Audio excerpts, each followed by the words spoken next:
皆さんごきげんよう、上川薫です。今回取り上げる話題は、あなたの物の見方を変えるかもしれない話題を取り上げていこうと思います。それは現在の国際情勢の中における貿易問題について取り上げていきます。つい先日私はこのチャンネルの中で RCEP 締結についての解説動画を上げました。その動画についているコメントを見ていて私は思ったことがあります。それは私と皆さんが見ている世界というものは同じ世界ではありますが、どの情報を見ているかというのはもしかしたらかなり違うかもしれないということです。一体なぜそのように思ったかといえば、RCEP 締結について反対するその意見において一つどのような理由でというその理由というのが私にとっては引っかかったからです。ある方のコメントでは、中国との貿易関係を拡大するというのは欧米などに対して間違ったメッセージを送り、世界から日本が孤立してしまう、このような政策を続けるというのは間違っているというような反対意見を書かれていました。このような意見というのは一人の方だけではありません。他の方も言っていますし、同じようにこのような意見を持って YouTube で動画を発信されている方もいます。しかし私はこの点において RCEP の解説動画において、現在の世界というのは競争社会であり、その競争の中において取り残されるというのは日本にとってマイナスしかならないという話をしました。RCEP 締結をした世界の国々はある程度一つスタートラインが同じになるわけですが、そこから外れるということはそれによって利益を得ないわけですから、必然的にマイナスの作用が働きます。そして RCEP 締結について中国が大きな利益を得るからやめるべきだという意見についてもここにも大きな問題があります。なぜ中国が一番大きな利益を得るかといえば、まず第一に貿易のその総量において圧倒的に大きいことが挙げられます。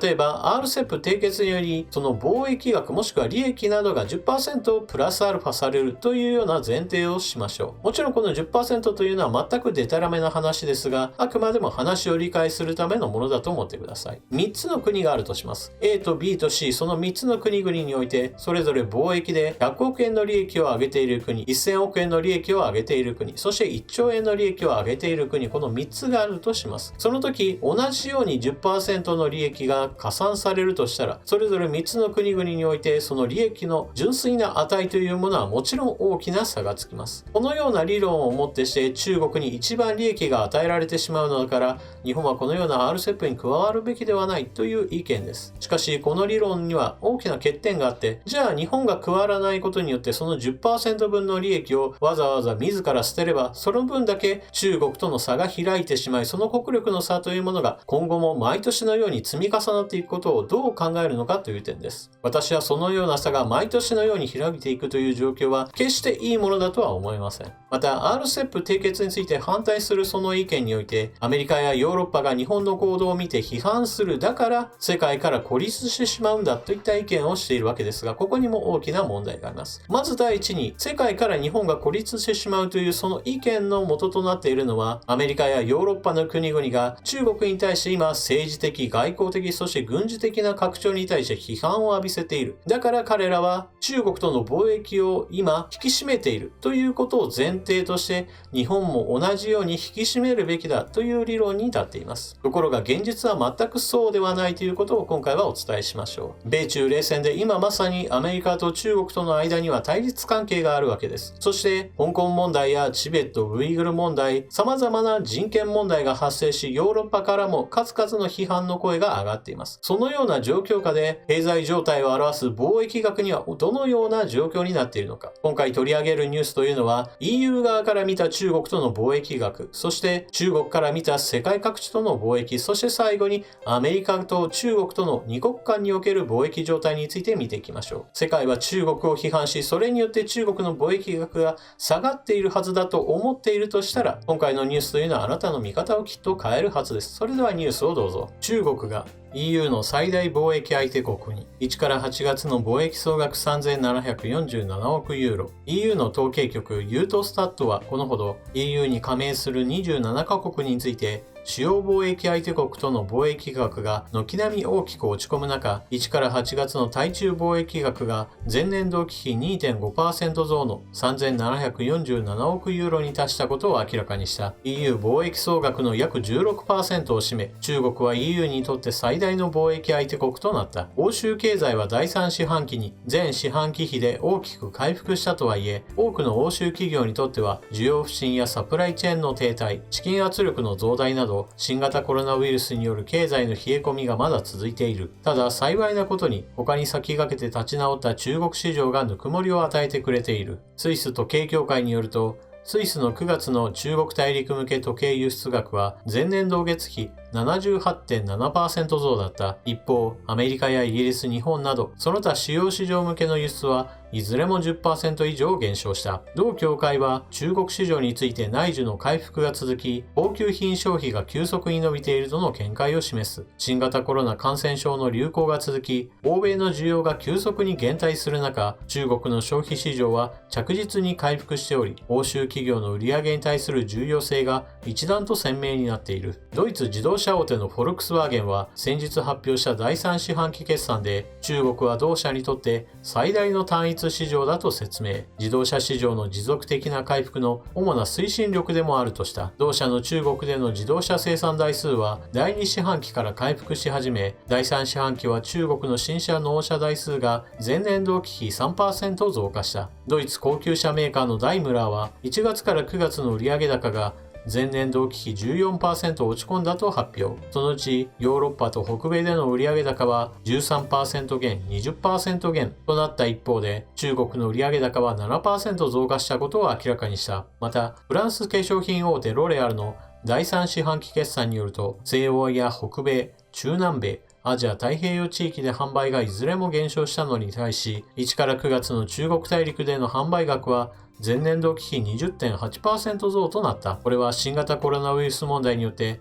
中国の人が海外に旅行することが制限されており、これにより国内での消費額が伸びていることを反映しているのでしょう。最初の記事は EU 側から見た場合の中国との関係で、中国が最大の貿易相手国となったというニュースだったわけですが、では今度は中国側から見て、他の国々との貿易関係がどうなっているかも見てみましょう。中国の貿易額1から11月は 1.8% 増。中国税関総署が7日発表した1から11月の物の貿易額は前年同期比 1.8% 増の29兆400億元だった。輸出は 3.7% 増、輸入は 0.5% 減、貿易黒字は 24.6% 増えた。国地域別では貿易相手上位5カ国、地域の ASEAN、EU、アメリカ、日本、韓国との貿易額がいずれも増加した。対 ASEAN は 6.7% 増で全体の 14.6% を占め、対 EU は 4.7% 増の同 13.9%、アメリカは 6.9% 増の 12.6%、対日本は 1.4% 増、そして対韓国は 0.9% 増だった。EU から見た中国、そして中国から見た世界、最後にアメリカから見た中国の貿易関係も見ていきましょう。アメリカの対中輸出が最大10月、トランプ氏重視の大豆伸びる。アメリカ商務省が4日発表した10月の貿易統計によると、対中国の物輸出は前月比 27.6% 増えて147億2300万ドルと単月で過去最大を記録した。トランプ大統領が再選のために重視してきた大豆などの農産品が伸びた。米中両政府は1月、中国が米国産品の購入を大幅に増やす第1段階の合意に署名した。中国側が大統領選後に公表した統計によると、アメリカからの大豆輸入が10月に前年同月の約3倍に増えた。中国が選挙を睨んで揺さぶりをかけたとの見方がある。アメリカ全体の貿易赤字は804億ドルで 1.3% 増えた。個人消費の回復を受けて輸入が 2.3% 拡大し、新型コロナウイルスで落ち込む前の1月の水準を上回った。輸出は 2.9% 増えたものの、コロナ前の水準にはまだ戻っていない。まず最初に紹介した記事のまとめをしておきましょう。EU 側からの発表で最大の貿易相手国が中国に変わったよというニュースでした。これまでの貿易の最大相手国というのはアメリカでした。しかしアメリカは今、新型コロナウイルス問題もあって、決して経済が本調子なわけではありません。その感激を縫って中国が1位に躍り出たわけです。しかし、アメリカが落ちたからといって、中国に対しても貿易関係を例えば閉ざすようなことをしていれば、このように順位が変わることはなかったでしょう。EU は中国とこれまで通りの貿易をしているからこそ、中国の方が1位に入れ替わったのです。そして中国側の発表というものはその数値においてあまり信頼性はありませんが、少なくとも貿易が伸びているというこの状況それ自体はあまり疑う余地がありません。そして最後3つ目の記事では、アメリカから中国を見た場合においての貿易というものも過去最大になったというのがポイントです。トランプ大統領は中国の勢いを収めるために貿易紛争に突入しました。しかしその貿易紛争というのは基本的にはアメリカの赤字額を大幅に削減し、アメリカの雇用を増やすためというのが目的にあって、この点勘違いされている部分で、トランプ大統領は決して中国との貿易をゼロにしてしまい、もう中国からの輸入は全て禁止だと言っているわけではありません。不当に安いものについては関税をかけるし、アメリカの雇用を奪っているものについても関税をかける。また、知的財産権を侵害しているものや、スパイ活動によって不当に競争力を得た産業についても制裁をかけるといった具合にして、中国の競争力を削ごうとしているわけです。RCEP 締結について、日本が中国との貿易を拡大してしまうこのような方針というものは、世界中から批判を浴びて、日本が世界から孤立してしまうという、そういった主張は果たして正しいのでしょう。今回示したデータの通り、EU は中国との貿易関係というものを決してやめているわけではありませんし、また、米中の貿易紛争に突入しているアメリカでさえ、中国との貿易関係というものをやめているわけではありません。むしろ過去最大の貿易額へと突入していることからもわかるように、いかにして中国との関係において自国が有利になるか、もしくは自国の利益をいかに伸ばすか、そのための貿易というものを進めていることがわかります。このようなことからわかることが一つあります。それは、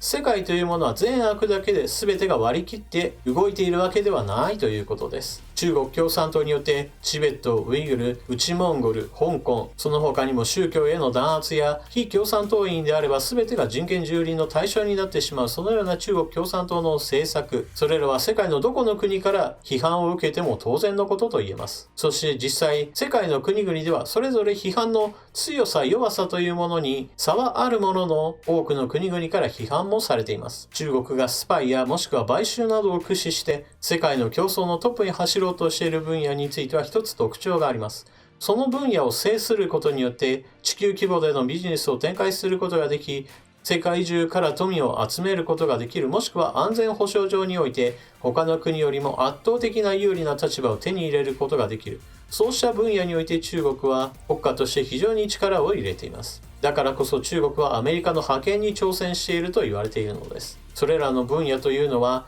AI、人工知能、無人運転や次世代通信、ビッグデータの応用や量子コンピューター、核融合や宇宙の資源開発などです。すぐ目の前にあるビジネスチャンスをつかむといったような技術も並ぶわけですが、中には利益を得るためには時間のかかるものもあります。しかし、先行してその技術を獲得すれば、大きな軍事上のアドバンテージを得ることができる技術などもあります。その例として言えるのは、量子コンピューターを実用化もしくはより使い勝手のいいものへと改良を進めていくことでしょう。量子コンピューターをあたかも汎用コンピューターかのように簡単に使うようなことができれば、それこそサイバー戦争における圧倒的な優勢を保つことができます。ですから、核兵器や衛星兵器、生物兵器などといったいわば通常戦力とは全く違うレベルで相手国を一瞬で粉砕することが可能になる技術というものがあるのです。ですから不当な手段を用いて中国がこれら先端分野において先頭に立とうとしている野望を持っていることは明らかであり、